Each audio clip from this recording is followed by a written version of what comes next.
Hello, this is Mark Grier, and for the next hour, I'll be reading from the August 13th issue of the New York Times on the Niagara Frontier Radio Reading Service. Okay, first article. Hegseth is pressed to clarify lawyers' role in promotion decisions. Representative Jason Crow asked Defense Secretary Pete Hegseth to explain statements about his special advisor's influence following a New York Times report. Representative Jason Crow, Democrat of Colorado, pressed Defense Secretary Pete Hegseth in a letter released on Thursday to clarify his earlier statements about whether his personal lawyer influenced key military promotions. During a hearing in April, Mr. Crow asked whether Timothy Parlator, a lawyer who has represented Mr. Hegseth and Mr. Trump, was working on behalf of senior military officers being considered for promotions by Mr. Hegseth. Mr. Hegseth said that Mr. Parlator, who is also his special advisor at the Pentagon and Navy reservist, had no role in choosing senior military leaders. He doesn't represent anyone, Mr. Hegseth testified before the House Armed Services Committee. He's a legal advisor and always has been. Last month, New York Times reported that Admiral Daryl Claudel, who was under consideration to be the chief of naval operations, had hired Mr. Parlator to help him resolve comments he had made to sailors about the Pentagon's sexual assault prevention and response program, officials said. Some interpreted Admiral Claudel's remarks as blaming victims. Mr. Crow asked Mr. Hegseth in the letter to explain the apparent contradiction between his congressional testimony and the Times report. Our military leaders make decisions of life and death nearly every day, and the American people must see that those leaders are chosen with integrity, merit, and their safety top in mind, Mr. Crow said in a statement. Undermining this process puts our national security at risk. Hegseth must set the record straight before the American people. In an interview with the Times on Wednesday, Mr. Parlator called Mr. Crow's letter misguided. The record is clear that Admiral Claudel had already been selected before he and I had ever spoken, Mr. Parlator said. All of the Secretary's answers at the hearing were completely and totally truthful. As part of his work for Admiral Claudel, Mr. Parlator suggested possible witnesses and accompanied the naval officer to his interview with investigators.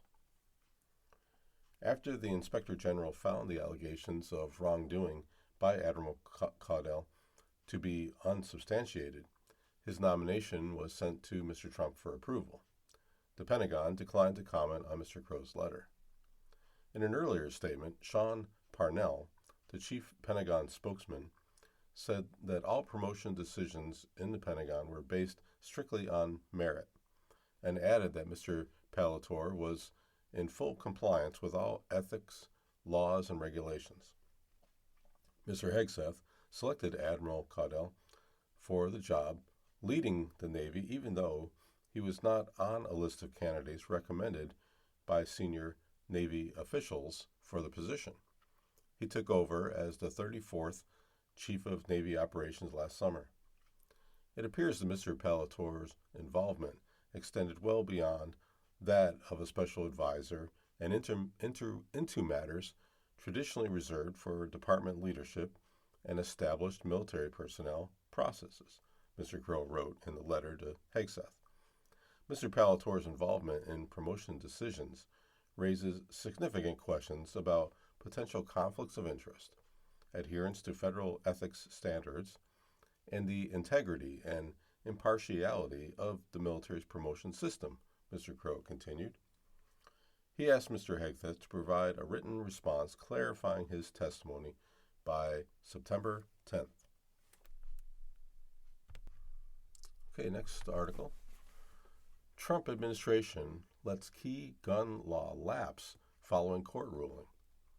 The retreat by the Justice Department effectively allowed a pillar of the Prohibition-era National Firearms Act to lapse.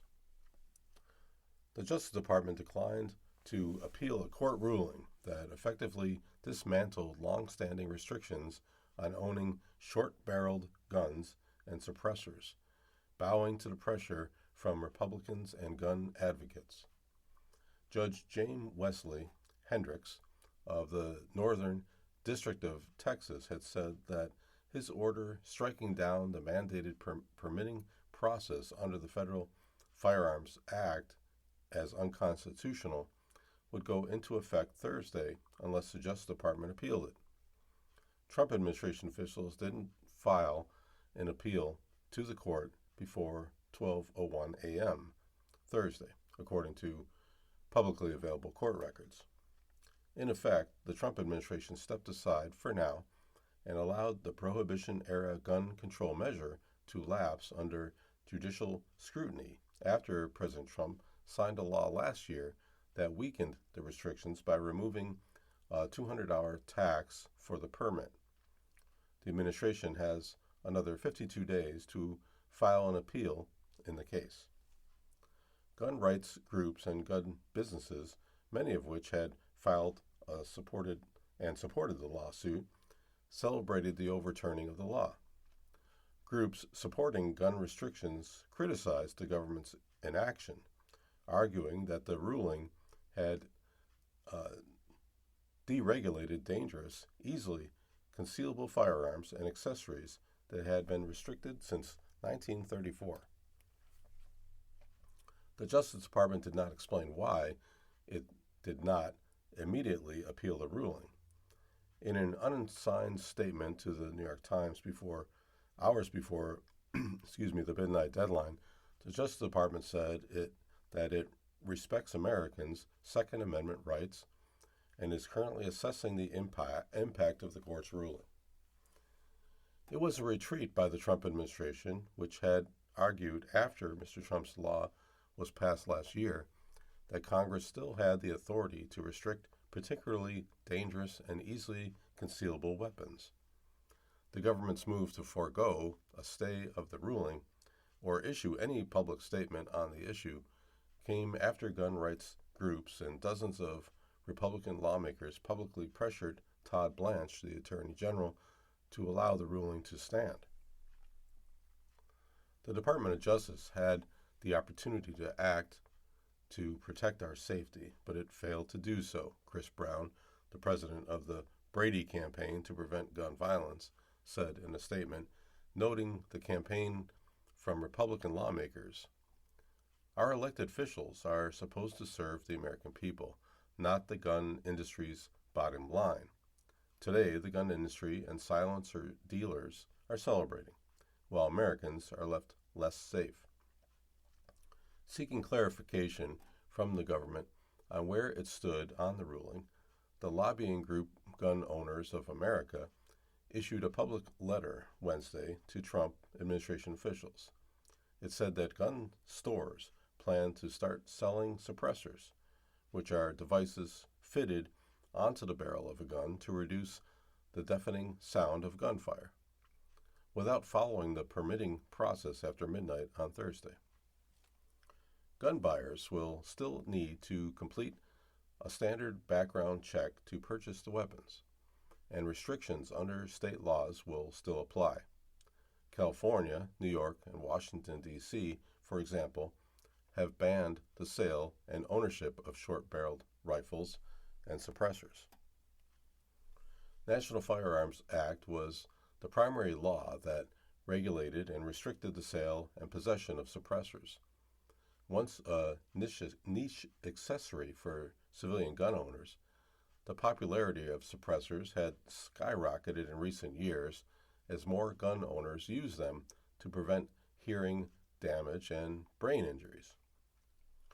The effect of Judge Hendricks' ruling is wide, but not universal. the Supreme Court limited the ability of lower court judges to completely block executive branch policies nationwide. But the ruling still applies to a wide class of millions of gun owners, as well as retailers and manufacturers. Many states also joined the lawsuit. Crucially, the ruling also applies to customers of the business who were part of the case. One of the retailers, Palmetto State Armory, is one of the largest online gun stores in the country.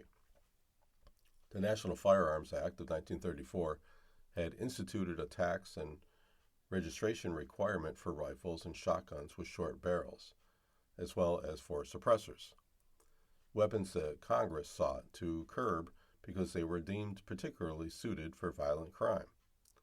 The law was written as lawmakers warned of a serious national emergency, driven by gun crime as the country reeled from Prohibition-era gang shootings and an attempted assassination of President-elect Franklin D. Roosevelt. The law also regulated the sale and ownership of machine guns through the permitting process, but that part of the law remains intact. Millions of NFA restricted guns and suppressors were sold every year under the registration process, which is managed by the Bureau of Alcohol, Tobacco, Firearms, and Explosives. The $200 tax was designed to be prohibitively expensive in 1934 dollars, but by 2026 amounts to a fraction of the cost of a modern firearm or suppressor. House Republicans added a provision eliminating the $200 tax on the suppressors and short-barreled rifles when they passed Mr. Trump's major spending bill last year. That change triggered the downfall of the law, which had for 92 years required buyers of restricted arms to submit their fingerprints and seek ATF approval. Gun advocacy groups quickly filed several lawsuits seeking to further weaken the law, arguing that the registration process was unconstitutional without the tax component.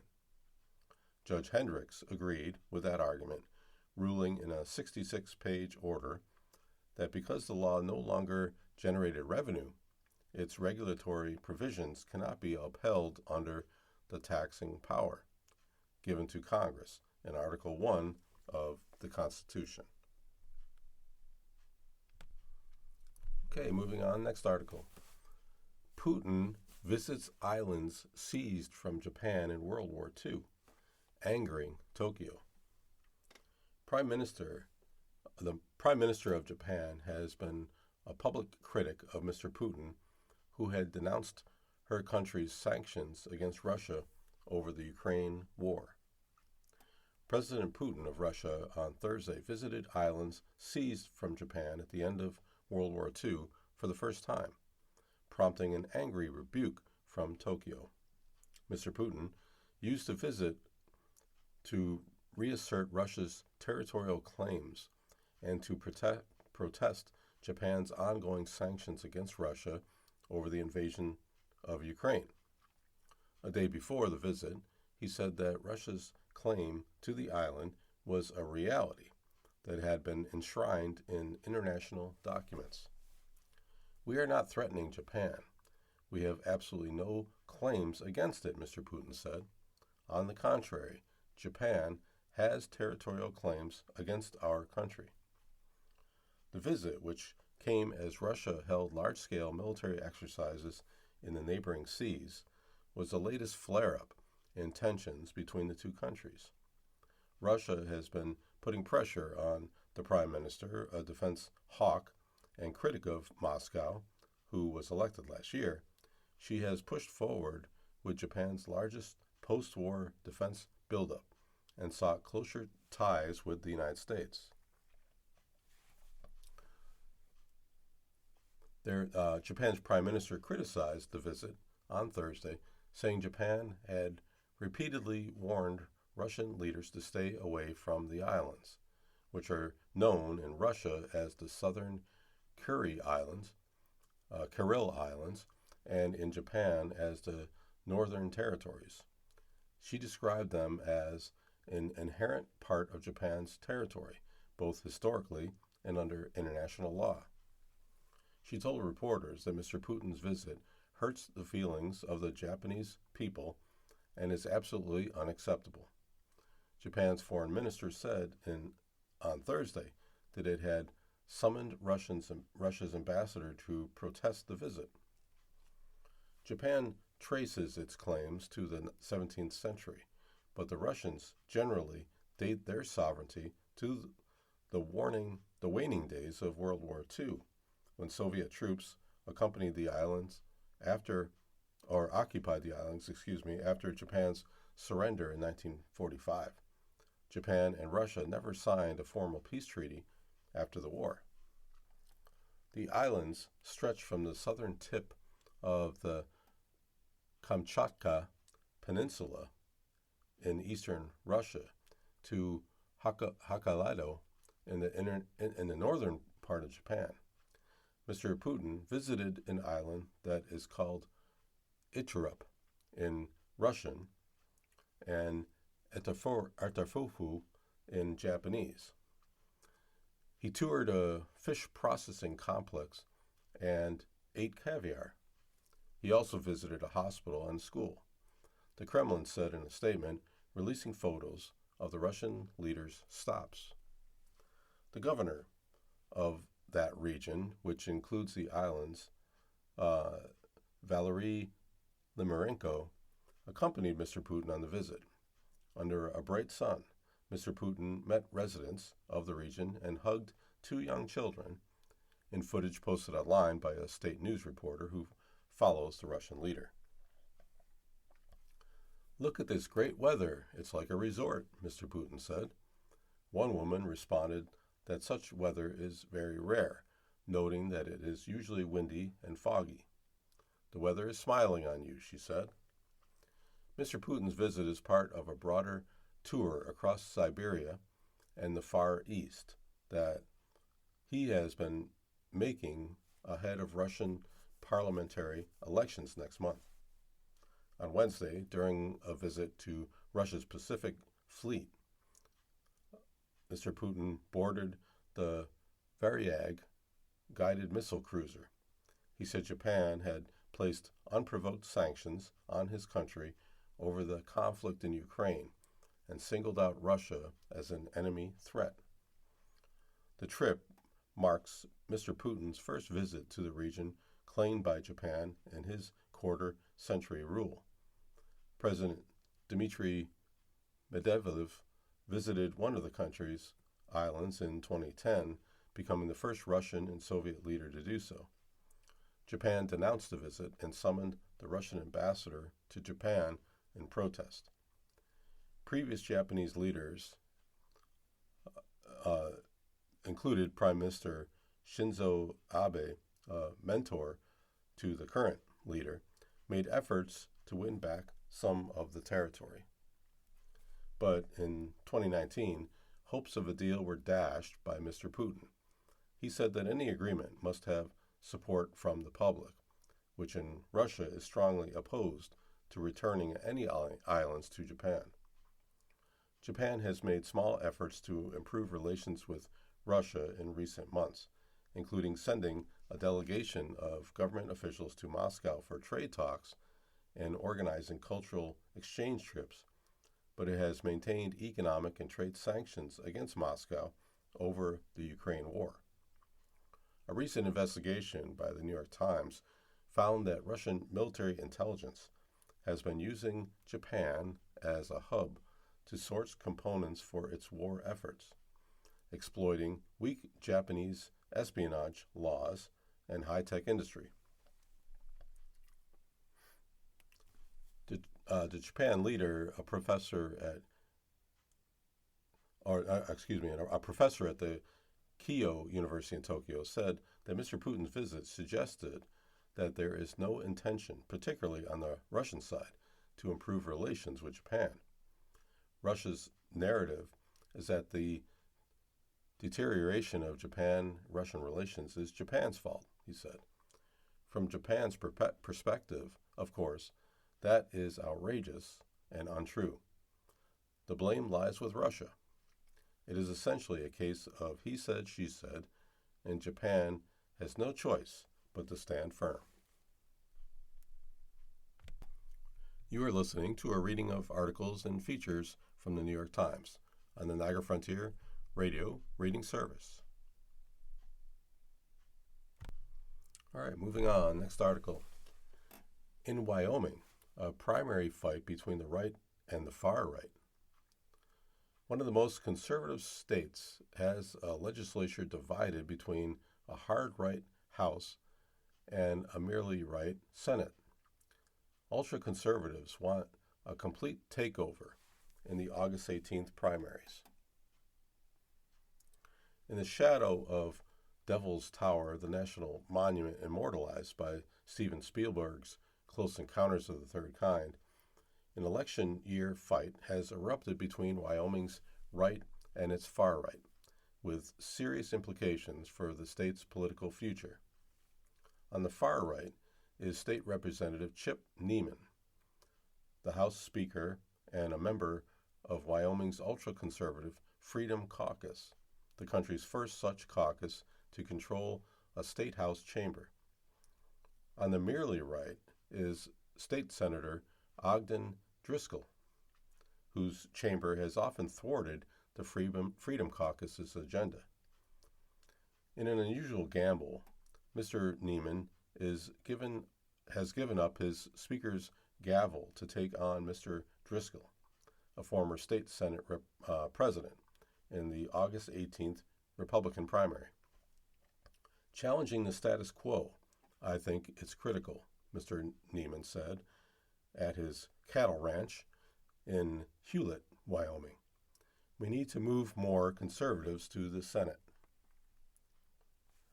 Excuse me. With U.S. Senator Cynthia Lummis declining to seek re-election, Harriet Hageman, a hardcore conservative, vacated the state's lone U.S. House seat to run for Senate, and Governor Mark Gordon, facing term limits, Wyoming's voters face a choice, from the state house to the governor's mansion to the U.S. Capitol. They can expand or check ultra-conservative power. The schism echoes struggles between institutionalists and insurgents elsewhere, especially among Democrats, but it feels especially personal in Wyoming. The nation's least populous state has produced national figures, Dick and Liz Cheney, the now deceased Senator Alan Simpson, and the current Senate Majority Whip, John Barrasso. It has also attracted an influx of billionaires, heightening class anger and affordability issues. If the hard-right candidates triumph, some groups, such as Common Sense Republicans, warn of deep cuts to schools, towns, and law enforcement.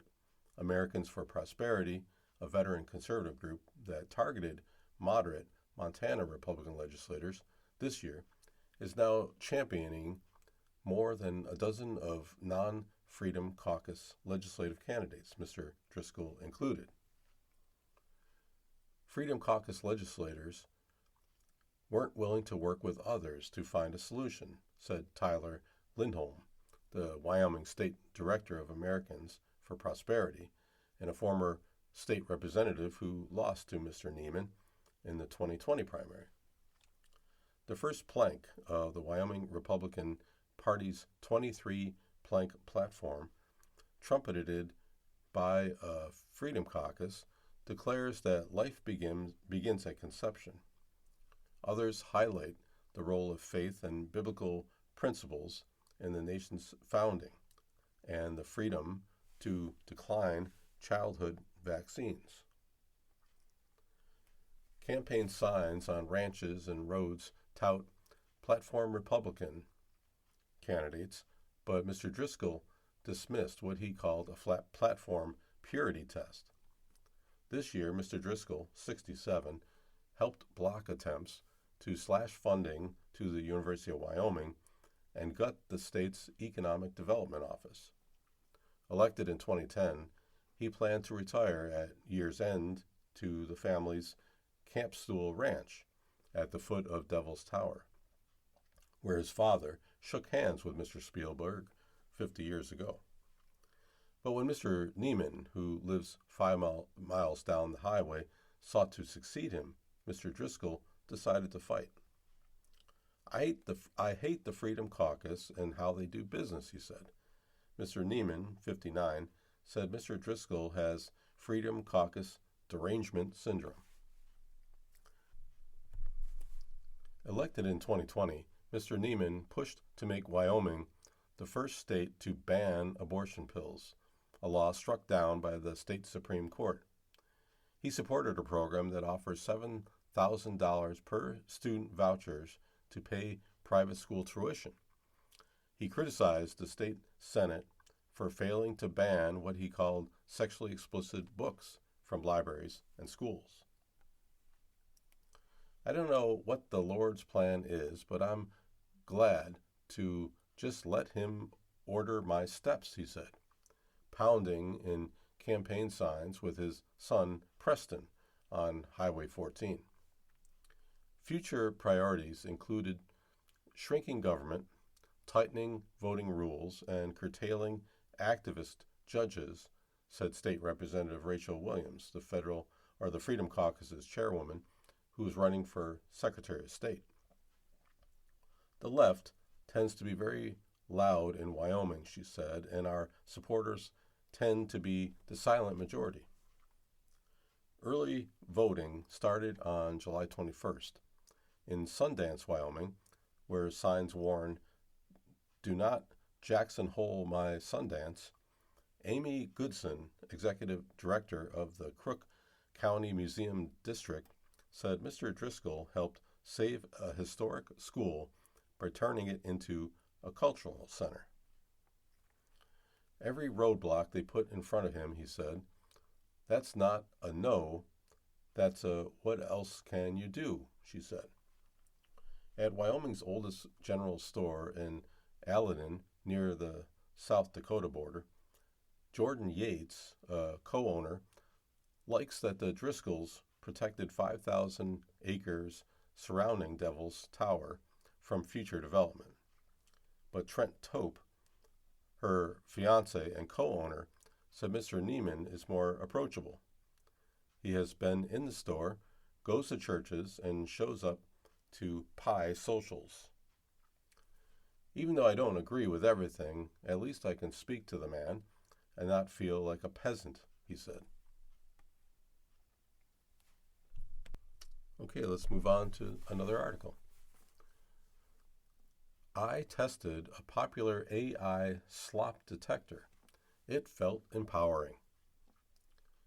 Pangram excels at distinguishing chatbot-generated words from human writing, but it's not reliable for spotting artificial images. Recently, I was scrolling through my phone. I realized I was suffering from a new kind of fatigue, slop-induced burnout. Almost all the posts I was reading on social media were riddled with bullet points, emojis, and M-dashes. They clearly looked like the work of a chatbot. This month, my suspicions were confirmed by a web tool that is getting buzz, Pangram, which uses artificial intelligence to detect when words were generated with chatbots. Users can simply paste in a block of text for Pangram to scan, and the tool calculates a percentage indicating how much of the text was churned out by a bot or written by a person. I tested Pangram, which cost $20 a month, for about a week and tried all sorts of experiments to challenge the system. I fed it personal essays alongside text generated and with chatbots instructed to imitate my writing. I also uploaded social media posts from LinkedIn and Reddit that I suspected were AI generated. In dozens of tests, the detector never failed at distinguishing slop from human writing. Though Pangram is one of many AI detectors that have hit the market in recent years, the product stands out because of its accuracy. Pangram says its technology can accurately identify 9,999 out of 10,000 times whether text was AI generated. An independent study by the University of Chicago also found that the tool was nearly perfect with text. In contrast, past AI text scanners made glaring errors, including the misidentification of writing by famous authors like Charles Dickens. At the rate that slop is proliferating on the web, some studies say 50% of online articles are now artificially generated. AI detectors could become the next staple app, akin to antivirus software, that people will need to shield themselves from phony, low-quality information online. Technology for scanning AI content, however, still has a long way to go.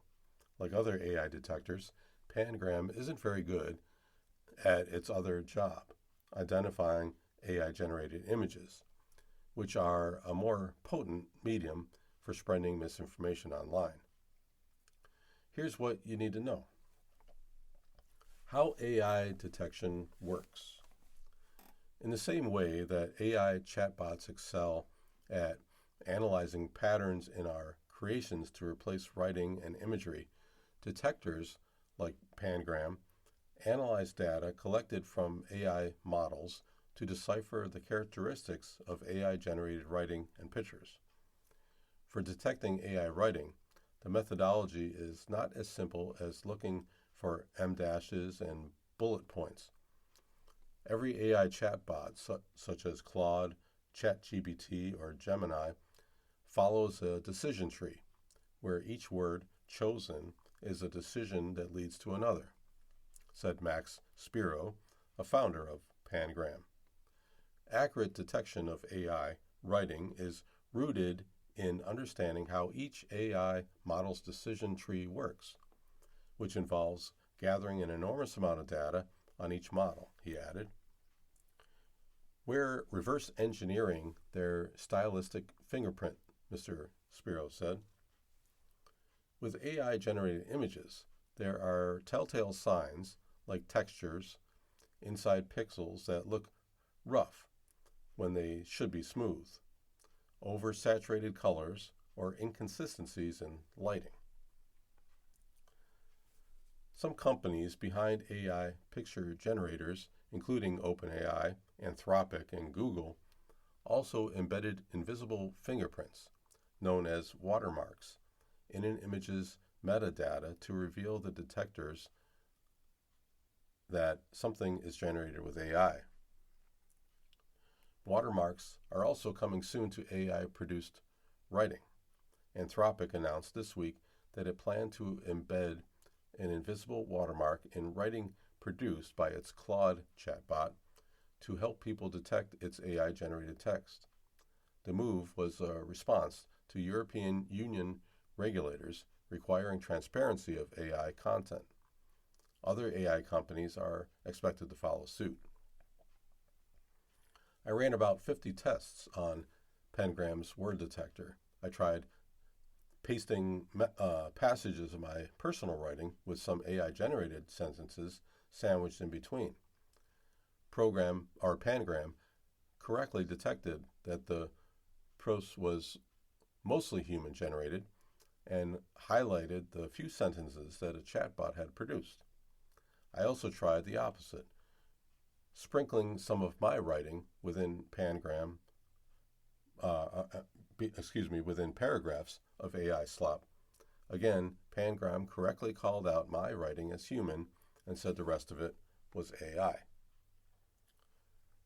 I tried uploading publicly available passages from Dickens. Pangram concluded they were 100% human writing. I scanned a handful of LinkedIn posts that appeared to have been written by a machine. Pangram revealed that one tech worker had written the introductory sentence of his post but used AI to generate the rest. I messaged the worker, who sheepishly confirmed this. The experience felt empowering. For a moment, I felt like Nada in the movie They Live, when he donned sunglasses to detect aliens. You are listening to a reading of articles and features from the New York Times on the Niagara Frontier Radio Reading Service. Okay, next article. A fight over abortion and surrogacy ends with a baby born in Texas. The baby, who was born Wednesday with a severe heart defect, drew the attention of anti-abortion activists and the Texas Attorney General after the intended parents wanted the surrogate mother to have an abortion. A bitter confrontation over surrogacy, abortion, and parental rights that stretched across 3 states culminated on Wednesday with the birth of the baby at the center of the conflict at a Dallas hospital. The fate of the baby, who has a severe birth defect, became a cause this summer among anti-abortion activists who provided legal representation for the surrogate, McKenna West, and helped her travel to Texas for medical care. This week, she also received support from the Texas Attorney General, Ken Paxton, who took legal action to compel medical treatments for the newborn. The dispute began in the spring after the discovery at around 20 weeks of pregnancy that the fetus had a rare and life-threatening congenital heart condition, hypoplastic left heart syndrome, and would require multiple surgeries to survive. The intended parents, who live in Los Angeles, opted to terminate the pregnancy, but Ms. West, who lives in Alaska, refused to have an abortion. Instead, she went to Texas, which bans abortion, to seek specialists who could treat the baby's defect. On Wednesday, amid overlapping legal actions in the 3 states, Ms. West gave birth to a boy in Dallas whom activists have called Baby Gabriel. His legal parents, Omar Ahmed and Nasheen Gilgar, chose a different name. As if the heartbreak of his condition were not enough, they are devastated to see their family tragedy transformed into political theater by the Texas Attorney General's office and McKenna West, said a lawyer for the parents, Lee Budner, in a statement. Mr. Budner said the boy was now receiving medical care provided by a team of pediatric experts, adding that the parents would place their baby's health and well-being first, following the advice of the baby's medical team. Ms. West is seeking custody of the child. The birth came just days after Mr. Paxton's legal intervention on Monday. Mr. Paxton, a Republican locked in a tough race for the U.S. Senate, argued in Dallas County Court that the parents were required to provide life-saving care under Texas law.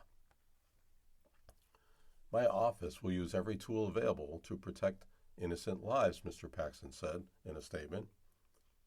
The move sharply increased attention on what had already been a cause celebre of anti-abortion circles this summer. By Tuesday, Mr. Paxton celebrated having secured a temporary restraining order, or TRO, in Dallas that prevents the parents from removing the child from Texas until a hearing in late August. The order also requires them to provide medically indicated life-saving treatment to the baby. At the same time, the Dallas County Court also issued another restraining order against Ms. West. The order bars Ms. West from presenting herself as the baby's parent, guardian, or medical decision maker to anyone. Unfortunately, because of the Texas TRO that was entered yesterday, McKenna didn't get to see or hold him after he was born. Lincoln West, a lawyer for Lincoln Wilson, a lawyer for Ms. West, said in an interview. Ms. West did not respond to an interview request for this story, said in an interview this month with the former Fox News and current YouTube host Megyn Kelly that she did not support abortion and felt trapped by the surrogacy contract, which permitted the intended parents to end the pregnancy via abortion. It brought up a lot of fear, said Ms. West, a nurse who, with 2 children of her own, said in an interview. Through a mutual friend, Ms. West connected with Lila Rose, the president of Live Action, an anti-abortion group. Ms. Rose said she helped Ms. West get legal support from the Alliance Defending Freedom, a prominent Christian conservative legal organization. There came a point where she, for the sake of her own medical care and safety, needed to travel to Texas, and so we did assist, Ms. Rose said. They were treating her baby like a product. The product had a defect, and so they were trying to send it back. Ms. Rose said that her organization does not support surrogacy, which commoditizes human life and leads to heartbreaking and devastating situations like this. Mr. Wilson, the lawyer for Ms. West, said that the legal case was not over and that Ms. West would continue to fight for custody of the boy, who must undergo weeks of surgeries before he's really in the clear. Okay, next article. How stacks went from bodybuilding and computing to describing everything. The 20th century was different from today in many, many ways, but let's focus for now on a simple one. Back then, bodybuilding and computer science seemed like profoundly different worlds. Who among us imagined that they would soon start to feel culturally and intellectually adjacent? But maybe the end of the millennium offered one tiny hint. These were the 2 fields in which it was normal to ask what somebody's stack was. Bodybuilders got there first, in the 1970s. Their stacks consisted of substances for maximizing muscle growth, steroids like Danabol,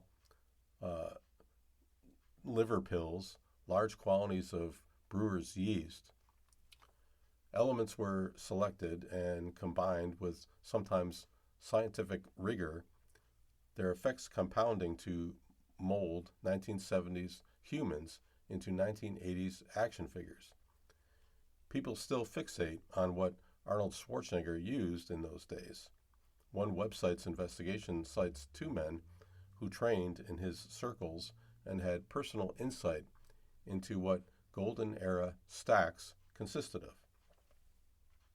Computing did technically have a stack before that, a data storage method that treats items like a stack of plates, always adding or removing from the top.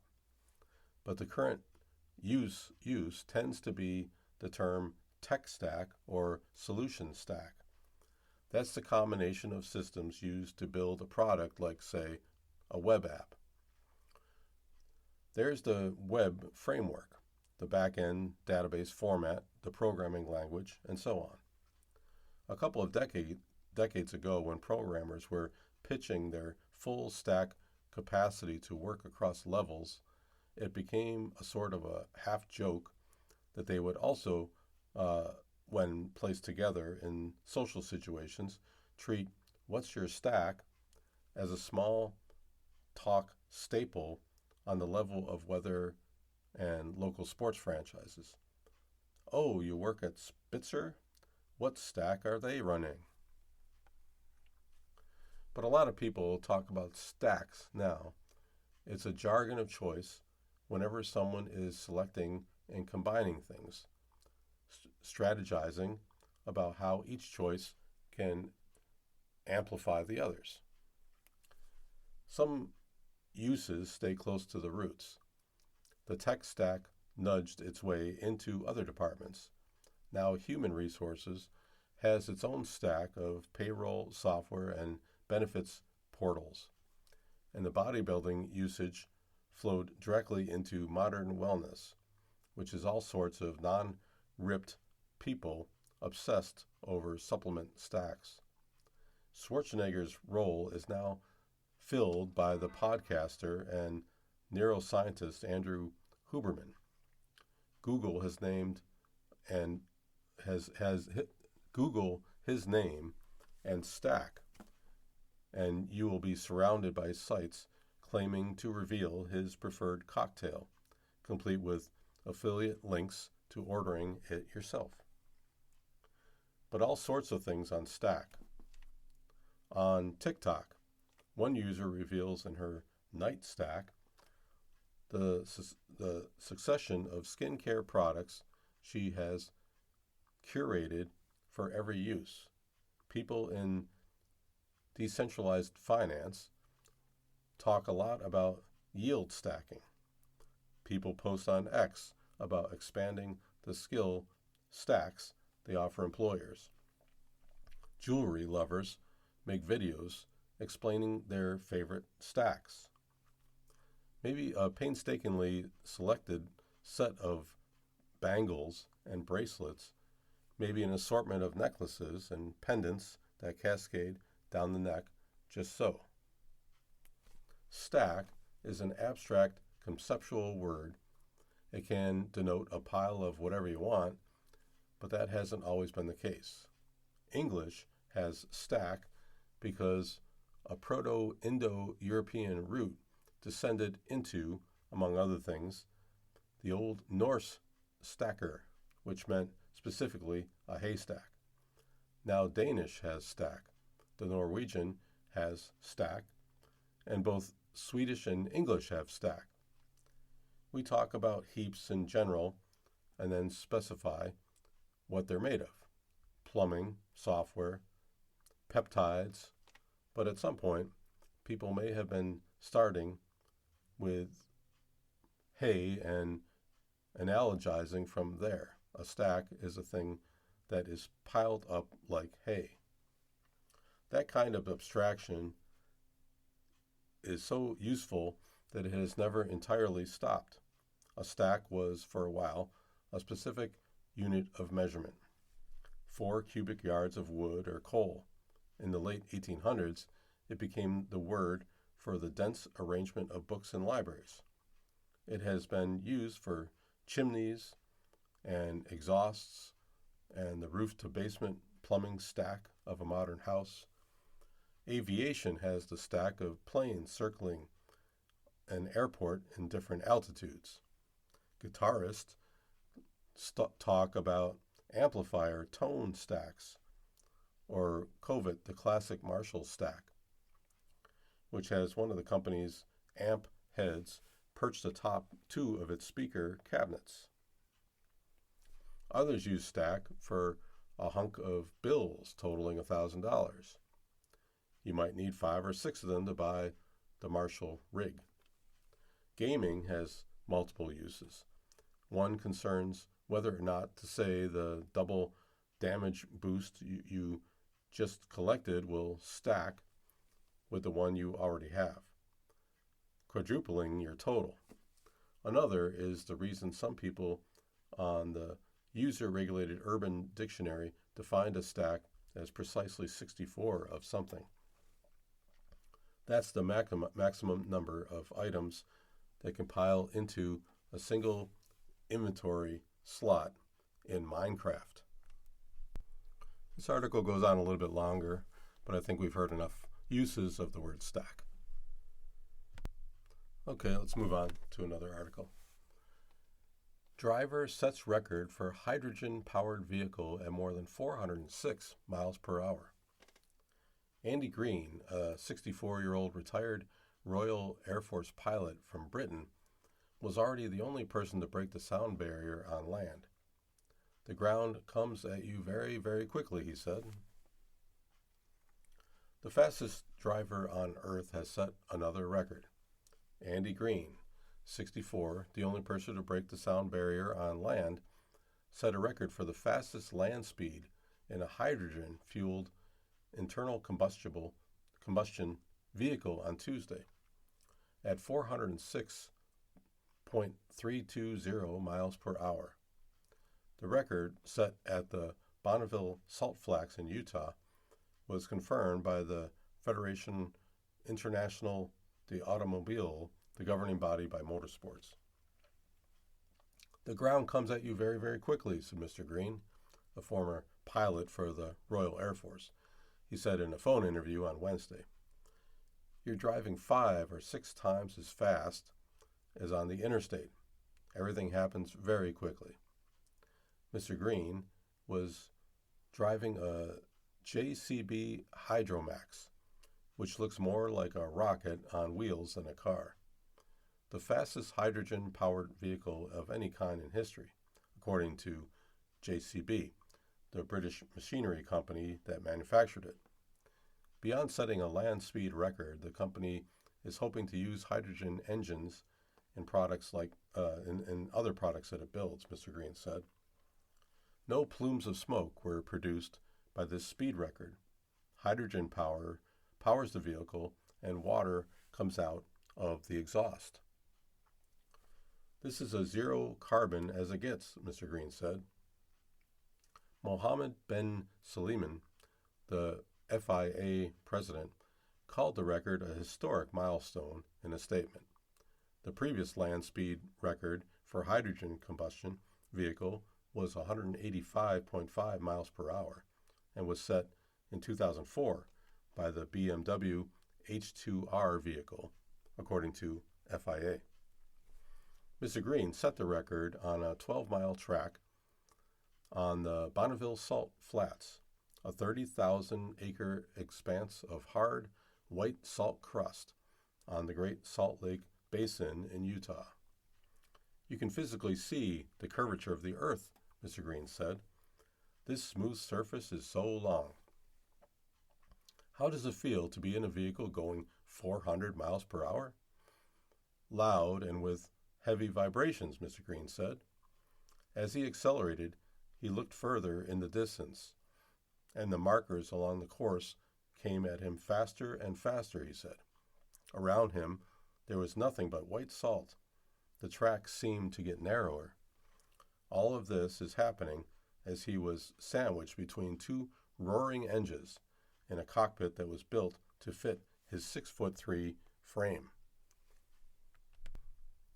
"It takes about 72 seconds to get from 50 miles per hour to 400, Mr. Green said.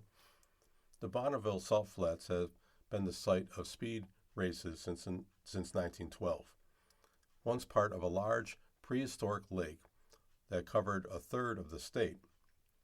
The flats are composed mostly of table salt, according to the U.S. Department of the Interior Bureau of Land Management. Mr. Green said on Wednesday that he had considered himself to be retired from speed racing until JCB called. In October of 1997, he broke the sound barrier on land in the Black Rock Desert of Nevada, driving a jet-powered car at an average speed of 763 miles per hour over 2 runs. That vehicle was powered by 2 Rolls-Royce engines from the Phantom fighter jet. That run broke the overall land speed record set in 1983 by Richard Noble, a British entrepreneur who traveled at 633 miles per hour with a jet-powered car.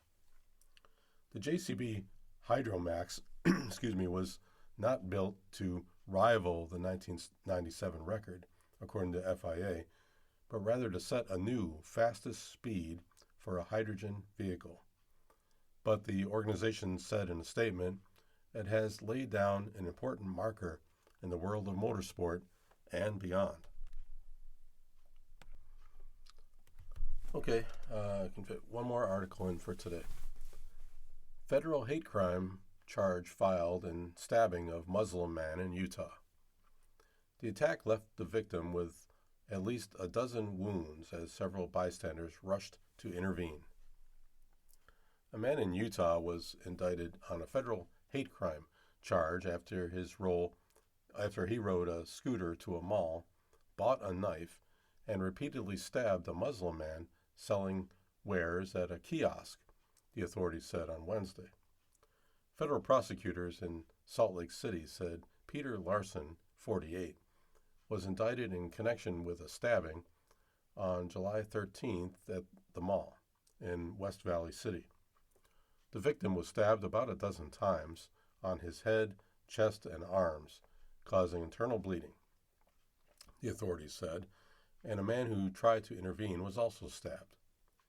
Mr. Larson also faced state charges, including 2 counts of attempted aggravated murder and 1 count of having a dangerous weapon, according to the Salt Lake County District Attorney's Office. It was not immediately clear what would happen with the state charges as the federal case proceeded. An alleged unprovoked attack on anyone in our community is unacceptable, but an attack allegedly motivated because of the victim's religion is alarming, the Salt Lake County District Attorney Sim Gill said in a statement announcing the state charges. Mr. Gill did not immediately respond to a request for comment. It was not clear whether Mr. Larson had a lawyer. Mr. Larson faces life in prison on the federal count, according to U.S. prosecutors. The attack began when Mr. Larson approached the victim and asked for water, according to a charging document filed by the Salt Lake County District Attorney's Office. The authorities have said the ordeal was captured on the mall's surveillance video and on witnesses' cell phones. Mr. Larson asked the victim if he was Muslim, and after hearing that he was, Mr. Larson said, "Everything is like Jesus Christ," prosecutors said, and then began stabbing the man with a knife he had bought earlier in the day. Several witnesses rushed toward Mr. Larson and tried to subdue him. One person punched Mr. Larson repeatedly, knocking him out. Another witness said he heard the victim calling for God and his mother. Mr. Larson told the authorities that he had planned to arrive at the mall and make an exhibition of Muslims and hopefully be a catalyst so people would rid the country of Muslims. Mr. Larson also may have communicated with other people who shared his anti-Muslim beliefs, his brother told the authorities. Witnesses told the authorities that Mr. Larson approached other brown-skinned people in the mall and questioned their ethnicity and religious beliefs. The individuals who identified as Muslim worked behind a counter, rendering them inaccessible to Mr. Larson. Unfortunately for the victim, he worked at a kiosk, completely exposed and accessible. Mr. Larson will appear in court on Thursday in Salt Lake City. He has previous convictions of assaulting a police officer, arson, and driving under the influence. Okay, you've been listening to a reading of articles and features from the August 13th issue of the New York Times. Your reader today has been Mark Reier. Thank you so much for listening.